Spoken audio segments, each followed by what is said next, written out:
6 साल का बच्चा जो घर घर जाकर कोका कोला की बोतलें बेचता है, अपना गुजारा करने के लिए न्यूज़पेपर डिलीवरी का काम करता है और बचपन में माँ से मिलने वाले मेंटल टॉर्चर की वजह से लोगों से बात करने में डरता है। वही बच्चा आगे जाकर ना सिर्फ दुनिया का सबसे अमीर इंसान बनता है, बल्कि लोग उसे स्टॉक मार्केट का भगवान मानने लगते हैं। ये कहानी है वॉरेन बफेट की। तो आखिर किस तरह बॉटम से उठकर ये दुनिया के सबसे महान इन्वेस्टर बने, आइए डिटेल में जानने की कोशिश करते हैं।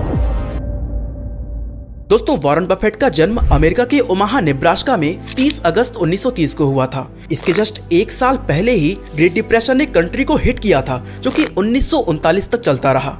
उस समय सीवियर इकोनॉमिक क्राइसिस के चलते लोगों का लिविंग स्टैंडर्ड गिर चुका था और उन्हें बेसिक चीजों के लिए भी बहुत ज्यादा स्ट्रगल करना पड़ रहा था। उसी दौरान वॉरेन बफेट के फादर हॉवर्ड बफेट की जॉब चली गई, जो कि एक बैंक में काम किया करते थे। ऐसे में कुछ समय बाद उन्होंने अपनी सेविंग्स से खुद की एक कंपनी शुरू की, जिसमें वो स्टॉक्स और बॉन्ड्स बेचने का काम करने लगे।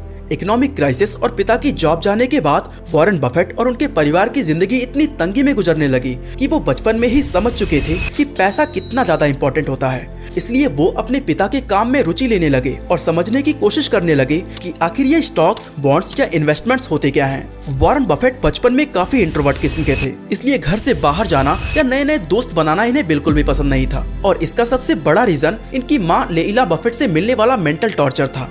एक्चुअली लेइला बफेट की फैमिली हिस्ट्री मेंटल डिसऑर्डर से पीड़ित थी और उनमें से कई लोग मेंटल असाइलम भी जा चुके थे।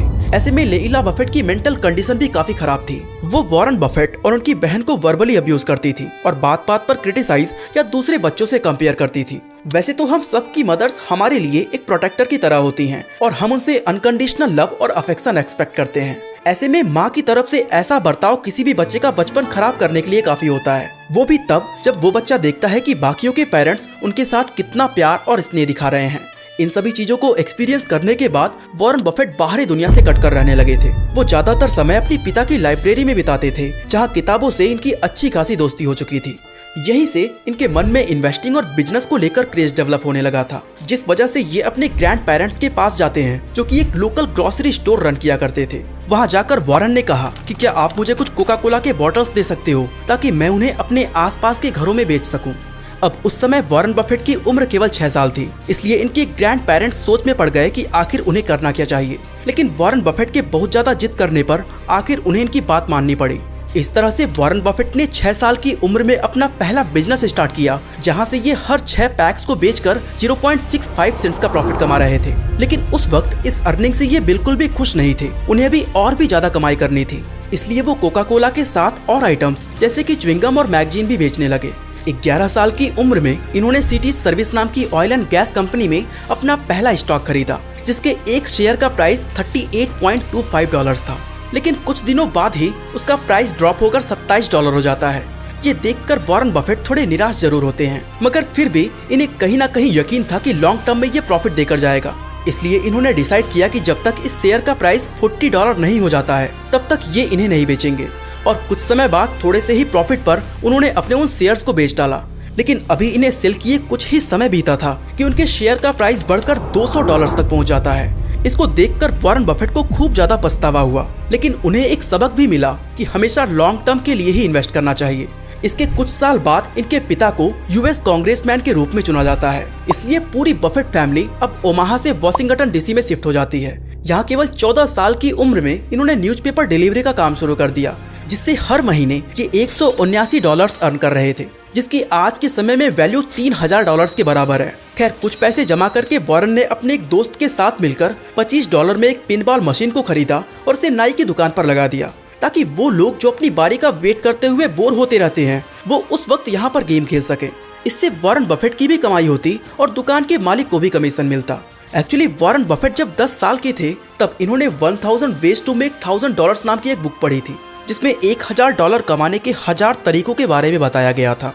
और इसी बुक में पिनबॉल बिजनेस के बारे में भी लिखा हुआ था और तभी से वो इस बिजनेस को शुरू करना चाहते थे।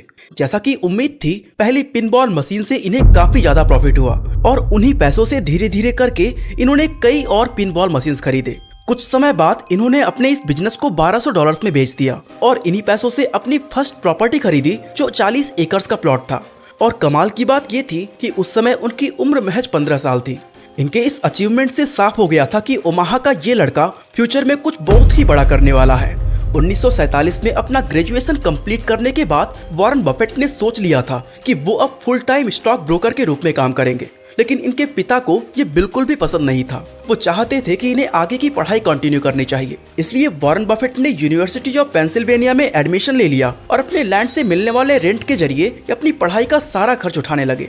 यहाँ से बिजनेस एडमिनिस्ट्रेशन में बैचलर की डिग्री हासिल करने के बाद इन्होंने मास्टर्स के लिए हार्वर्ड यूनिवर्सिटी में अप्लाई किया, लेकिन अनफॉर्चुनेटली यहाँ उन्हें एडमिशन नहीं मिल सका और इनके लिए ये बहुत ही बड़ी ब्लेसिंग साबित हुई, क्योंकि हार्वर्ड यूनिवर्सिटी से रिजेक्ट होने के बाद इन्होंने कोलंबिया बिजनेस स्कूल में एडमिशन ले लिया था, जहां इनकी मुलाकात एक ऐसे शख्स से हुई जिनकी वजह से आज वॉरेन बफेट को पूरी दुनिया जानती है। जी हाँ, उस इंसान का नाम था बेंजामिन ग्राहम, जो कि उसी यूनिवर्सिटी में पढ़ाया करते थे। बेंजामिन ग्राहम एक बहुत ही अच्छे इकोनॉमिस्ट और इन्वेस्टर थे और इनकी लिखी हुई बुक द इंटेलिजेंट इन्वेस्टर जो उसी साल पब्लिश हुई थी वो वॉरेन बफेट को बहुत ही ज्यादा पसंद थी। ऐसे में उनकी बताई गई बातों को ये बहुत ही रुचि के साथ सुनते और उसे फॉलो करने की कोशिश करते थे, जिसके चलते ये जल्द ही बेंजामिन ग्राहम के पसंदीदा स्टूडेंट बन गए। साथ ही वॉरेन बफेट का भी कहना है कि बेंजामिन ग्राहम उनकी लाइफ में उनके पिता के बाद सबसे ज्यादा इन्फ्लुएंसिंग पर्सन रहे हैं। खैर, वॉरेन बफेट इकोनॉमिक्स में अपनी मास्टर्स की डिग्री हासिल करने के बाद अपने करियर को लेके काफी एक्साइटेड थे और सबसे बड़ी इन्वेस्टमेंट फर्म्स के हेडक्वार्टर यानी कि न्यूयॉर्क स्टॉक एक्सचेंज के आसपास काम करना चाहते थे। लेकिन उनके लिए सबसे बड़ी प्रॉब्लम ये थी कि बिजनेस और इन्वेस्टमेंट में अच्छी समझ होने के बावजूद भी वॉरेन बफेट का नेचर काफी इंट्रोवर्ट था, जिन्हें लोगों से बात करने में डर लगता था और इसी घबराहट की वजह से उन्हें कभी कभी उल्टियां भी होती थी। वॉरेन बफेट ने सोचा कि अगर ऐसा ही रहा तो वो कभी भी कामयाब नहीं हो सकेंगे, इसलिए सबसे पहले उन्हें इस डर और घबराहट को निकालना होगा।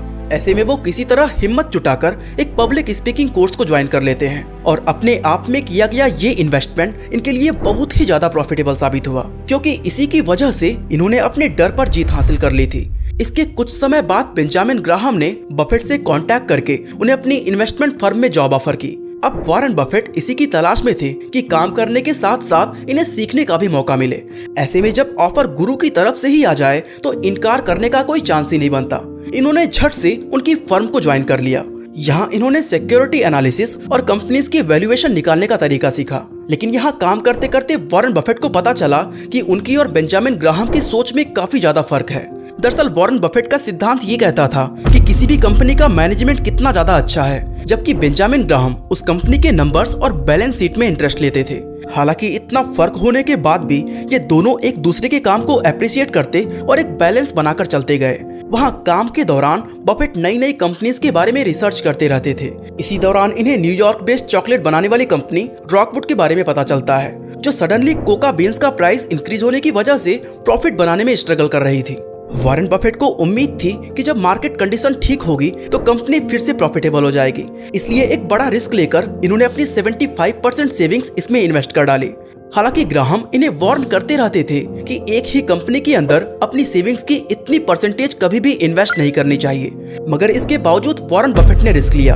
अब इन्हें डर लगने लगा था कि अगर कंपनी के शेयर प्राइस नहीं बढ़े तो अपने पैसों के साथ साथ अपने मेंटोर की नजरों में ये अपनी रिस्पेक्ट भी खो देंगे, यानी कि वॉरेन के लिए उनका सब कुछ दांव पर लग गया था। बट लकीली जैसा वॉरेन बफेट ने सोचा था, 1950 के दौरान इकोनॉमी ने बाउंस बैक किया और इससे वॉरेन बफेट को बहुत ज्यादा प्रॉफिट हुआ। अब दोस्तों, यहाँ तक आपको ये समझ आ चुका होगा कि स्टॉक मार्केट में इन्वेस्ट करके वॉरेन बफेट ने कितने पैसे कमा लिए हैं। एंड इसलिए मैं अपने व्यूवर्स को हमेशा कहता हूँ कि आप भी स्टॉक मार्केट में इन्वेस्ट करो, लेकिन मुझे पता है कि सभी को इसकी जानकारी नहीं होती है और इसलिए मैं सजेस्ट करता हूँ कि आप म्यूचुअल फंड में इन्वेस्ट कर सकते हो। चलो मैं आपको इसके बारे में थोड़ा एक्सप्लेन कर देता हूँ। इस वीडियो में आपको जो भी फंड बताने वाला हूँ वो केवल एजुकेशनल पर्पस के लिए है, ये कोई बाइंग एंड सेलिंग रिकमेंडेशन नहीं है। आपको बता दो, म्यूचुअल फंड्स कई प्रकार के होते हैं, जैसे कि निफ्टी 50 इंडेक्स फंड में मार्केट कैप के हिसाब से इंडिया की टॉप 50 कंपनीज होती हैं, जिन्हें लार्ज कैप कंपनीज बोला जाता है। वहीं अगर आप NSE की वेबसाइट पर जाकर Nifty total market index fund को देखोगे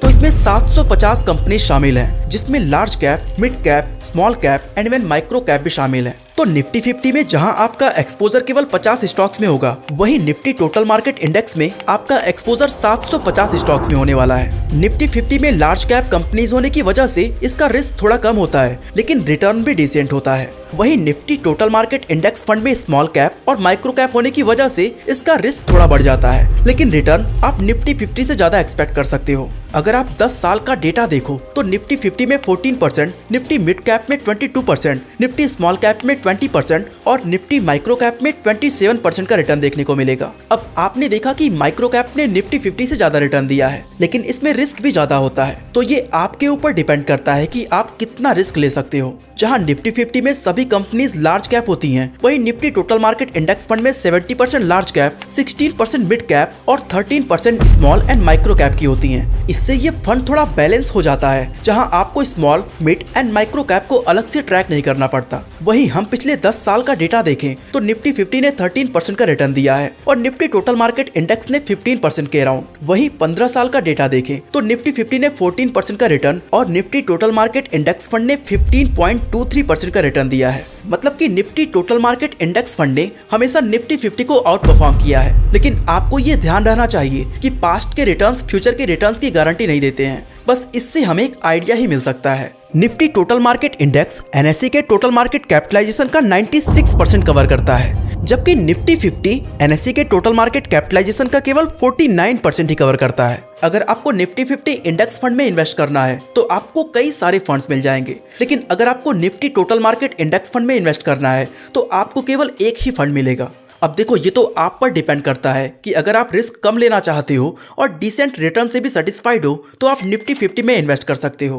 लेकिन अगर अभी आपका एज कम है और आप थोड़ा ज्यादा रिस्क ले सकते हो एंड और ज्यादा रिटर्न्स का एक्सपेक्टेशन रखते हो तो Nifty total market index fund को कंसीडर कर सकते हो। ये आपकी रिस्क, कैपेसिटी और टाइम हॉरिजन पर डिपेंड करता है कि आपको किस फंड में इन्वेस्ट करना चाहिए। अगेन मैं कहना चाहूंगा कि ये कोई बाइंग एंड सेलिंग रिकमेंडेशन नहीं है। दोस्तों, वॉरेन बफेट ने हमेशा ही वैल्यू इन्वेस्टिंग पर फोकस किया है और 1950 में जब इकोनॉमी ने बाउंस बैक कर लिया था तो 1956 में इन्होंने सोचा कि क्यों ना ग्राहम की ही कंपनी ग्राहम न्यूमैन में पार्टनरशिप कर ली जाए एंड ये इसकी प्लानिंग ही कर रहे थे, तभी इन्हें बहुत बड़ा झटका लगता है। एक्चुअली ग्राहम अब इन्वेस्टमेंट से इंटरेस्ट खो चुके थे। उन्हें लगने लगा था कि उनके पास जो पैसे बचे हैं वो एक अच्छी लाइफ गुजारने के लिए काफी हैं एंड इसलिए वो रिटायर होकर आगे की लाइफ को एंजॉय करने लगे। अब वॉरेन बफेट को समझ नहीं आ रहा था कि आगे वो करें क्या। तभी इन्होंने सोचा कि इनके पास तो पैसे भी हैं और एक इन्वेस्टमेंट फर्म चलाने का एक्सपीरियंस भी, इसलिए क्यों ना अपना खुद का ही एक इन्वेस्टमेंट फर्म ओपन कर लिया जाए। और इसी प्लान के साथ 25 साल की उम्र में ये न्यूयॉर्क से ओमाहा वापस आ गए। यहाँ आकर इन्होंने अपनी इन्वेस्टमेंट पार्टनरशिप स्टार्ट की, जिसका नाम बफेट पार्टनरशिप लिमिटेड रखा। और पैसे होने के बावजूद भी ऑफिस रेंट पर लेने या स्टाफ हायर करने की जगह इन्होंने अपने घर के ही एक कमरे से अपना सारा बिजनेस अकेले ही मैनेज करना शुरू कर दिया। दोस्तों, शुरुआत में इनसे टोटल 7 पार्टनर्स जुड़े थे, जिसमें इनके फैमिली मेंबर्स और फ्रेंड्स भी शामिल थे और इन सभी ने मिलकर $1,05,000 इन्वेस्ट किए थे। लेकिन बफेट की वैल्यू इन्वेस्टिंग प्रिंसिपल्स और प्रॉफिट्स की वजह से देखते ही देखते बहुत सारे इन्वेस्टर्स ने इनके पार्टनरशिप को ज्वाइन करना शुरू कर दिया। वॉरेन बफेट अपने मेंटर बेंजामिन ग्राहम से इन्फ्लुएंस्ड होकर अंडर वैल्यूड स्टॉक्स में इन्वेस्ट करने लगे थे, क्योंकि उन स्टॉक्स की एक्चुअल वैल्यू उसके करंट प्राइस से बहुत ही ज्यादा होती थी। थोड़े समय बाद वॉरेन बफेट ने इस आइडिया को नेक्स्ट लेवल पर ले जाने की सोची। अब ये ऐसी कंपनीज की तलाश में थे जिसकी परफॉर्मेंस बद से बदतर हो, या तो उनका मैनेजमेंट खराब हो या मार्केट कंडीशंस के फेवर में ना हो, यानी ऐसी कंपनीज जिस पर कभी भी ताला लग सकता था। वॉरेन बफेट ने इन कंपनीज के शेयर्स को बेहद ही सस्ते दामों में खरीदा, जिसे सिगार बट स्ट्रैटेजी का नाम दिया गया है। एक्चुअली ये एक फेंके हुए सिगार बट को ढूंढने के जैसा है, जिसमें अभी भी थोड़ा सा धुआं बचा हुआ है और उसे उठाकर आप 1-2 कश फ्री में ले सकते हैं। इस तरह से वॉरेन बफेट लगभग डेड हो चुकी कंपनीज को पिक कर रहे थे और जब ये स्टॉक्स अपने प्रॉपर वैल्यू पर रिटर्न होते थे तब वॉरेन बफेट उन्हें सेल कर देते थे। इन स्टॉक्स को इनकी ट्रू वैल्यू पर बेचने पर ये बहुत ही अच्छा प्रॉफिट कमा रहे थे। ये स्ट्रेटजी बफेट के लिए बहुत ही बेनिफिशियल साबित हुई। इसलिए 1960 के दौरान $1,05,000 के इनिशियल इन्वेस्टमेंट से शुरुआत करते हुए उनकी पार्टनरशिप की नेटवर्थ बढ़कर $7.2 मिलियन तक पहुंच गई और इसी दौरान वॉरेन बफेट की पर्सनल नेटवर्थ ने $1 मिलियन के आंकड़े को टच किया था। अपने वैल्यू इन्वेस्टिंग के प्रिंसिपल पर जैसे जैसे इन्हें सक्सेस मिलती गई, बड़ी संख्या में लोग इनके साथ जुड़ने लगे। हालांकि इतनी अच्छी ट्रैक रिकॉर्ड के बावजूद कुछ लोग ऐसे थे जो बफेट पर भरोसा करने में हेजिटेट कर रहे थे, क्योंकि 20 साल से ज्यादा उम्र होने के बावजूद वो एक टीनेजर की तरह दिखते थे। ऐसे में लोगों को शक होता था कि ये 18 साल का दिखने वाला लड़का क्या सच में उनके पैसे को मैनेज कर सकेगा। खैर, जिन लोगों ने बफेट पर भरोसा किया उन्होंने बहुत ही बड़ा प्रॉफिट कमाया, क्योंकि 1956 से 1968 के बीच हर साल बफेट ने उन्हें 29.5% का एवरेज रिटर्न दिलाया था। आप खुद सोचो, जो पैसे आप एफडी में डालते हो उस पर केवल 5 से 6% का इंटरेस्ट मिलता है, जहां 30% के प्रॉफिट से इसका कोई मुकाबला ही नहीं होता। अपनी इसी सक्सेस के चलते पार्टनरशिप शुरू करने के सिर्फ 10 साल के अंदर बफेट अपने क्लाइंट्स के $44 मिलियन मैनेज करने लगे थे, जो अगले 3 साल में बढ़कर $104 मिलियन जितने बड़े अमाउंट तक पहुंच गया था। तभी इनकी लाइफ में एक ऐसा हादसा हुआ जो इनके इतने साल के मेहनत पर सवाल खड़ा कर दिया। साल था 1962, जब बर्कशायर हाथवे नाम का एक टेक्सटाइल बिजनेस बहुत ही लॉसेस से गुजर रहा था और ये वॉरेन बफेट के सिगार बट स्ट्रेटजी पर बिल्कुल ही खरा उतर रहा था। इसलिए बफेट ने इसके इतने शेयर्स खरीद लिए जिससे ये इसके मेजॉरिटी ऑनर बन गए। 1964 में इस कंपनी के मालिक सीबरी स्टैटन को डर सताने लगा कि वॉरेन बफेट बर्कशायर हाथवे को टेक ओवर ना कर लें, इसलिए उन्होंने बफेट के साथ एक मीटिंग रखी। मीटिंग के दौरान सीबरी ने प्रस्ताव रखा कि वो प्रीमियम प्राइस पर उन शेयर्स को बाईबैक करना चाहते हैं जो कि अभी बफेट के पास है। अब जैसा कि ये बफेट के लिए एक फायदे का सौदा था, इसलिए इन्होंने फौरन ही हाँ कर दी। लेकिन जब कुछ दिनों बाद इन्हें ऑफर लेटर रिसीव हुआ तब बफेट के गुस्से का ठिकाना नहीं था, क्योंकि इसमें ऑफर प्राइस $11.32 लिखा हुआ था, जबकि मीटिंग के दौरान इसके $11.50 पर बात हुई थी। बफेट को लगने लगा कि सीबरी ने अपनी बात से पलटकर इन्हें धोखा दे दिया है, इसलिए इन्होंने उससे बदला लेने की ठान ली और उसे सबक सिखाने के लिए उस पूरी कंपनी को ही एक्वायर कर लिया, जिसके बाद इन्होंने सीबरी को कंपनी से बर्खास्त कर दिया। कुछ समय बाद जब बफेट का गुस्सा शांत हुआ तब इन्हें एहसास हुआ कि इनसे कितनी बड़ी गलती हो चुकी है, क्योंकि इन्होंने एक ऐसी कंपनी को एक्वायर कर लिया था जिसके लॉसेस लगातार बढ़ते ही जा रहे थे। इसके बाद इन्होंने माना कि बर्कशायर हाथवे को $200 बिलियन में खरीदना उनकी लाइफ की सबसे बड़ी गलती थी और इस गलती से इन्हें ये सबक मिला कि कभी भी इमोशन में बहकर इन्वेस्टमेंट नहीं करना चाहिए। खैर, जब इन्होंने इस कंपनी को एक्वायर कर ही लिया था तो इसे प्रॉफिटेबल बनाने की हर संभव कोशिश करने लगे और इसके कोर बिजनेस को कई सालों तक मेंटेन करते रहे। लेकिन जब इससे कोई खास फायदा होता नहीं दिखा तब इन्होंने अपनी मिस्टेक्स को सुधारने की सोची और एक ऐसा स्टेप लिया जैसा किसी ने इमेजिन भी नहीं किया था। दरअसल 1967 में इन्होंने बर्कशायर हाथवे को एक टेक्सटाइल कंपनी से होल्डिंग कंपनी में कन्वर्ट कर दिया था, जिसके जरिए ये अलग अलग कंपनीज में इन्वेस्टमेंट करने लगे और इस तरह से इन्होंने एक बहुत ही बड़े फेलियर को एक अपॉर्चुनिटी में कन्वर्ट कर दिया था। दोस्तों, यहाँ तक सब कुछ सही चल रहा था और बफेट के साथ साथ इनके पार्टनर्स भी खूब प्रॉफिट कमा रहे थे। लेकिन तभी बफेट ने नोटिस किया कि मार्केट का सेंटीमेंट बहुत ज्यादा पॉजिटिव है एंड इसे देखकर बफेट को अपना आइडियल सेंटेंस याद आता है कि जब दूसरे लोग लालची हो तो डरो और जब दूसरे डरे हुए हो तो लालची बन जाओ, क्योंकि उस समय स्टॉक्स के प्राइस लगातार बढ़ते जा रहे थे, जिसका मतलब था कि ये कभी भी गिर सकते थे और इस मार्केट कंडीशन में इन्वेस्ट करना बहुत ही ज्यादा रिस्की था। इन्होंने डिसाइड किया कि ये अब दूसरों के पैसे को रिस्क में नहीं डालेंगे, इसलिए 1969 में इन्होंने अपनी इन्वेस्टमेंट पार्टनरशिप बंद कर दी। उस समय वो 39 साल के थे और $25 मिलियन की नेटवर्थ के साथ ये बहुत ही अमीर पर्सनालिटी बन चुके थे। लेकिन बर्कशायर हाथवे को खरीदने के बाद उन्हें जितना स्ट्रगल करना पड़ा था वो अब तक उसे भुला नहीं सके थे, इसलिए इन्होंने अपनी स्ट्रेटजी को बदलने की सोची, जिसमें इनके एक बहुत ही अच्छे बिजनेस पार्टनर चार्ली मुंगर ने मदद की। उन्होंने बफेट को एडवाइस दिया कि फेयर कंपनीज को ग्रेट प्राइस पर खरीदने की जगह ग्रेट कंपनीज को फेयर प्राइस पर खरीदो, मतलब अच्छी कंपनीज को खरीदो जब वो लो प्राइस पर ट्रेड कर रही हो, इससे रिस्क काफी कम होगा। बफेट को ये आइडिया काफी अच्छा लगा और अब वो किसी ऐसी ही कंपनीज के खोज में लग जाते हैं और ये खोज जाकर रुकती है कोका कोला पर, क्योंकि ये एक ऐसा ब्रांड था जो एक सदी से मार्केट में छाया हुआ था और इसकी सबसे अच्छी बात ये थी कि अब तक कोई भी ब्रांड इससे कॉम्पीट नहीं कर सका था। इस चीज को आइडेंटिफाई करने के बाद इन्होंने 1988 से 1989 के दौरान $1 बिलियन में कोका कोला के 6.2% शेयर्स को खरीद लिया। इसके अलावा और भी कई बड़ी कंपनीज जैसे कि अमेरिकन एक्सप्रेस और वॉशिंगटन पोस्ट में बर्कशायर हाथवे के जरिए इन्वेस्टमेंट किए और ये नई स्ट्रेटजी इनके लिए गेम चेंजर साबित हुई। इस सफलता के बाद बर्कशायर हाथवे ने कई ए ग्रेड कंपनीज के शेयर्स को खरीदकर उन्हें होल्ड करना शुरू कर दिया था। बर्कशायर हाथवे ने 1990s के दौरान जिलेट में $600 मिलियन का इन्वेस्टमेंट किया था, जिसकी वैल्यू 24 महीने से भी कम समय में बढ़कर $850 मिलियन हो गई थी। इसके बाद इन्होंने मैकडॉनल्ड्स, जेनेट्स, पीएनसी बैंक और नेटजेट्स नाम की प्राइवेट एविएशन जैसी और भी कई बेहतरीन कंपनीज में भी अपना पैसा इन्वेस्ट किया, जिसके चलते 1990 में जहां इनकी नेटवर्थ $3.3 बिलियन थी, वो 1999 में बढ़कर $36 बिलियन पहुंच गई। इसके बाद भी वॉरेन बफेट ने बहुत सारे ए ग्रेड स्टॉक्स में इन्वेस्ट किया, जैसे कि 2005 में वॉलमार्ट, 2008 में गोल्डमैन सैक्स एंड बैंक ऑफ अमेरिका के 13% स्टेक्स को खरीदा। इन कंपनीज से इन्हें इतना प्रॉफिट हुआ कि 2008 में ही $62 बिलियन की टोटल नेटवर्थ के साथ वॉरेन बफेट दुनिया के सबसे अमीर इंसान बन चुके थे। अब कुछ लोगों के मन में सवाल आ सकता है कि वॉरेन बफेट आखिर इतने पैसे का करेंगे क्या। आपको बता दूं, जून 2006 में बफेट ने अनाउंस किया था कि वो अपनी 80% वेल्थ को चैरिटेबल फाउंडेशंस में डोनेट कर देंगे। वहीं 2020 में इन्होंने 80% को बढ़ाकर 99% कर दिया था, यानी कि इनके जाने के बाद इनकी 99% वेल्थ चैरिटेबल फाउंडेशंस को दे दी जाएंगी। ऐसे में अपनी लगभग सारी वेल्थ को डोनेट कर देना एक बहुत बड़ी दरियादिली की निशानी है, और ये चीज वॉरेन बफेट को एक सक्सेसफुल इन्वेस्टर होने के साथ साथ एक बेहतरीन इंसान भी बनाती है। बाकी इसी तरह अगर आप जानना चाहते हैं कि जेपी मॉर्गन ने कैसे अपने पैसों के दम पर पूरे अमेरिका पर कब्जा कर लिया था, तो आई बटन पे क्लिक करके इस वीडियो को देख सकते हैं। बाकी आज के लिए बस इतना ही।